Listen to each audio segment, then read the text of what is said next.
आज क्या बात है, आप बहुत प्रसन्न दिखाई दे रहे हैं। इस प्रसन्नता का कारण क्या है आप? आज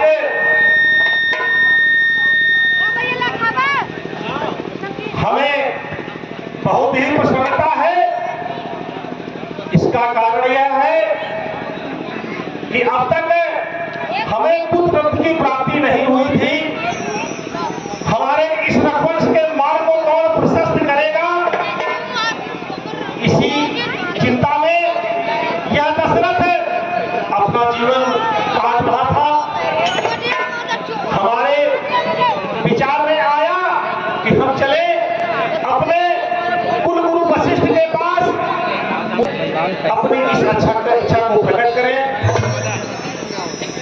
हम उनके पास गए और उनके आदेशानुसार पुत्र यश की मां श्रृंगिरिश के द्वारा पुत्रेष्ठ यज्ञ कराई गई और उसमें प्राप्त प्रसाद यदि आप ग्रहण करेंगी तो हमें तीनों रानियों के द्वारा पुत्र रत्न की प्राप्ति अवश्य होगी।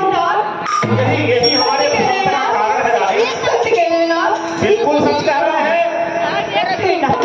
आपने तो सिद्ध कर दिया कि खुशी माँ को ही नहीं बल्कि पिता को भी होती है। हे नाथ, मैं निपुती थी, लेकिन आज एक आशा का संचार न कर हम तीनों बहनों को धन्य कर दिया।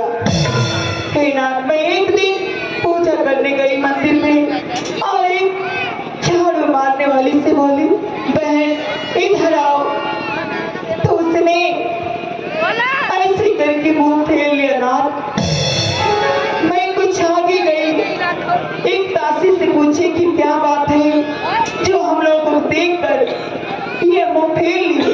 तो उसने कहा, हे महारानी, ये इसलिए मुंह फेर ली क्योंकि आपके पास कोई संतान नहीं है, आप निपुती हैं इसीलिए।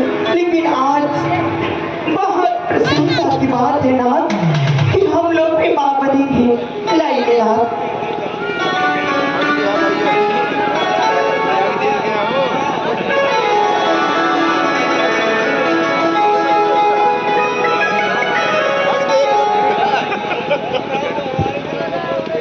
ठीक है, आप सब इस प्रसाद को ग्रहण कीजिए और हमें पुत्र रत्न की प्राप्ति अवश्य होगी।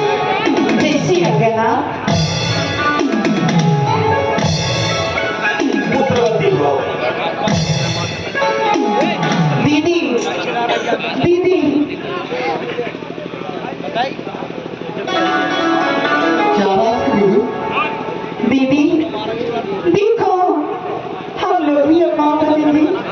हम लोग भी ये आंगन में नन्हा सा छोटा सा बालक किलकारी मारेगा। क्यों नहीं? अब ये कृपा हमारे गुरु की वजह से हुआ है।